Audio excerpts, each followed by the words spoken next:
नमस्ते। पिछले वीडियो में हमने आपको कृषि पूरक व्यवसाय के अंतर्गत पशु संवर्धन के बारे में बताया था कि पशु संवर्धन कृषि पूरक व्यवसाय है, अर्थात कृषि कार्य में उपयोगी पशु जैसे कि गाय, भैंस, भेड़, बकरी, कुक्कुट पालन, ऊंट, गधा, सूअर, घोड़ा, इन सभी के पालन और देखभाल की जानकारी देने वाले विज्ञान को ही पशु संवर्धन कहते हैं। आज हम इस वीडियो में कुक्कुट पालन के बारे में जानकारी प्राप्त करेंगे कि कुक्कुट पालन क्या होता है और ये कैसे किया जाता है। भारत में कुक्कुट पालन का व्यवसाय लगभग 5000 वर्ष पूर्व ही शुरू हो चुका था। कुक्कुट पालन में मुर्गियों को विभिन्न प्रकार की नस्लों का पालन करके उनके अंडे एवं मांस का व्यवसाय किया जाता है। जैसे असील जाति की मुर्गियों का मांस बहुत अच्छा होता है और इस प्रजाति की मुर्गियां उत्तर प्रदेश, आंध्र प्रदेश व राजस्थान में पाई जाती हैं। आज के समय में असील जैसी भारतीय व लेघॉर्न जैसी विदेशी प्रजाति, यानी असील भारतीय है और लेघॉर्न विदेशी प्रजाति के मुर्गियां हैं, तो इनके संकर से नई प्रजाति विकसित की गई है। अब ये प्रजाति क्यों विकसित की गई है, इसका कुछ उद्देश्य है, कुछ मायने हैं। जैसे कि अभी जो नई प्रजाति मिलती है तो उससे क्या है, अच्छी गुणवत्ता वाले चूजे बड़ी संख्या में मिले। पहले के चूजों की अपेक्षा उससे भी अधिक गुणवत्ता वाले चूजे उससे मिले, जिनमें ज़्यादा तापमान सहन करने की क्षमता हो। मुर्गियों के साथ क्या होता है, अगर बहुत ज़्यादा गर्मी होती है, बहुत ज़्यादा ठंड होती हैं तो वे मर जाती हैं, सहन नहीं कर पाती। तो ज़्यादा तापमान सहन करने की क्षमता हो, कृषि के उप उत्पादनों का भोजन रूप में उपयोग हो। अगर हम बाहर से उनके भोजन के लिए चीज़ें खरीदते हैं तो फिर हमें नुकसान होता है, पैसे भी खर्च करने पड़ते हैं। लेकिन अगर हम खेती की ही चीज़ों को, दाने का उपयोग करें, अनाज के दाने का, या फिर घर का जो भोजन है जो बच जाता है उसको उनके भोजन के रूप में उपयोग करें, जिससे कि वो अधिक अंडे दें अथवा अच्छे मांस, अधिक मांस दें, उनका वजन बढ़े, तो इसके लिए नई प्रजाति विकसित की गई है।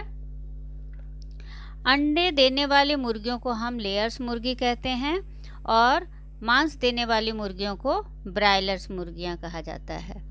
अंडे देने वालों में जैसे लेघॉर्न, मिनार्का, एंकोना और लेहमन, ये सब अच्छी मुर्गियां हैं जो कि अधिक अंडे देती हैं। और ब्रह्मा, लाग, कोचिन और असील, ये सब मुर्गियां ब्रायलर्स मुर्गियां हैं जिनसे हमें मांस प्राप्त होता है। देसी मुर्गी में कड़कनाथ प्रजाति की मुर्गी है जो कि प्रति वर्ष लगभग 80 अंडे देती है। अब अंडे व मांस दोनों के लिए पाली जाने वाली मुर्गियां, मतलब कुछ मुर्गियां होती हैं जिनको अंडे और मांस दोनों के लिए ही पाला जाता है, तो वे कौन कौन सी हैं? Island red, new Hampshire, Plymouth rock और ब्लैक रॉक। आइए अब हम इसी कुक्कुट पालन का एक क्लिप देखते हैं। यदि शुरुआती दिनों में ही चूजों का सही देखभाल नहीं किया जाए तो इसकी उत्पादकता पर काफी असर पड़ता है। व्यावसायिक नस्लों के एक दिन के चूजे ही बाजार में मिल जाते हैं। एक दिन की उम्र से 4-5 सप्ताह की उम्र तक चूजों को ठंड से बचाना सबसे अधिक जरूरी होता है, इसलिए इसका पालन पोषण मातृपेटी या फोस्टर मदर द्वारा किया जाता है। एक मातृपेटी में 200 से 250 चूजों का ही पालन करना चाहिए। जाड़े के दिनों में चूजों का खास ख्याल रखना पड़ता है और इसलिए सर्दियों में गर्मी की व्यवस्था के लिए मातृपेटी में 200 पावर का एक बल्ब लगा देना चाहिए, तो वहीं गर्मी के दिनों में 100 पावर का एक बल्ब लगाना चाहिए। आपको बता दें कि चूजों को पहले सप्ताह में गर्मी की अधिक जरूरत पड़ती है, यानी 95 डिग्री फ़ारेनहाइट। दूसरे सप्ताह से 5 डिग्री फ़ारेनहाइट प्रति सप्ताह के हिसाब से तापक्रम घटाते रहना चाहिए। इसके अलावा 4-5 सप्ताह के बाद फोस्टर मदर भी हटा देना चाहिए, क्योंकि इसके बाद चूजों को गर्मी की आवश्यकता नहीं पड़ती।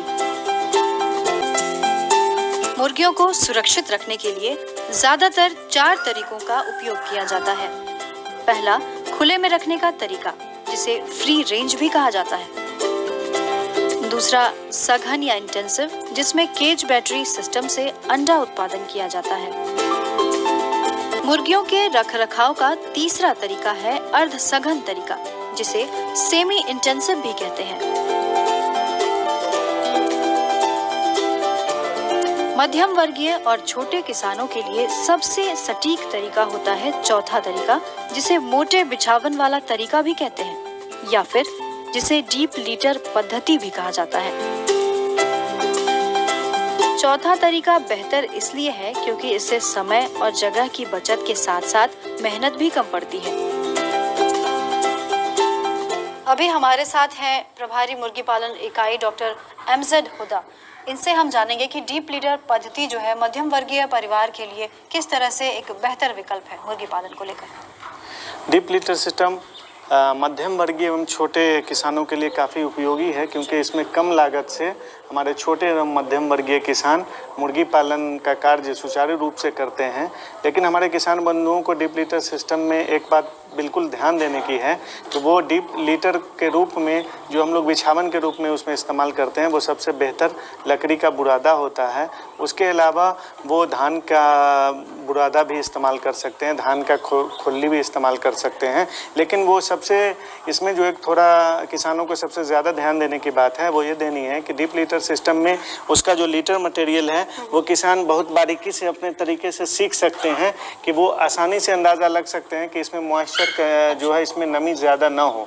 अगर किसान अपने फार्म में लीटर को अपने मुट्ठी में उठा लें और अपने सीने की दूरी से उसको वहीं से छोड़ दें, अगर वो देखते हैं कि अगर इसमें वो भुरखुरा वो ज़मीन पर गिरता है तो इसका मतलब कि लीटर बिल्कुल सही है, और अगर बिल्कुल आटा के गोला की तरह वो अगर ज़मीन पर गिरता है, वो साफ से निरूपित करता है कि उसमें नमी की मात्रा बहुत ज़्यादा है और इसमें कोक्सीडियोसिस नामक रोग के होने की बहुत बड़ी संभावना है।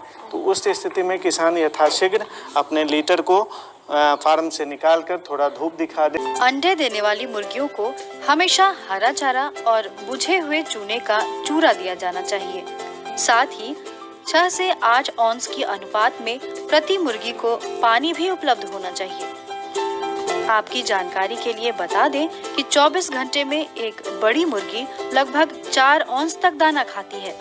ध्यान रहे कि मुर्गियों को स्वच्छ पेयजल ही दिया जाना चाहिए। इसके अलावा ब्रॉयलर को 2 प्रकार का आहार खिलाना चाहिए, जिसमें जन्म से चौथी सप्ताह की उम्र तक प्रारंभिक आहार और 5 सप्ताह से लेकर मुर्गी के बिक्री हो जाने तक परिसज्जक आहार या फिनिशर राशन खिलाना चाहिए।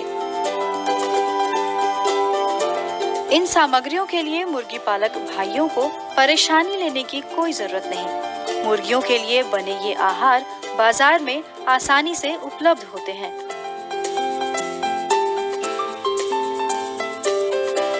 बढ़ते हुए या अंडा देने वाली मुर्गियों की खुराक के लिए एक अच्छा मिश्रण भी तैयार किया जाना जरूरी होता है। मिश्रण 3 औंस से 4 औंस प्रतिदिन प्रति मुर्गी की दर से दिया जाना चाहिए। तो मुर्गी पालक भाइयों, हम ये कह सकते हैं कि इस अनुपात में मुर्गियों को आहार दिया जाना एक संतुलित आहार है।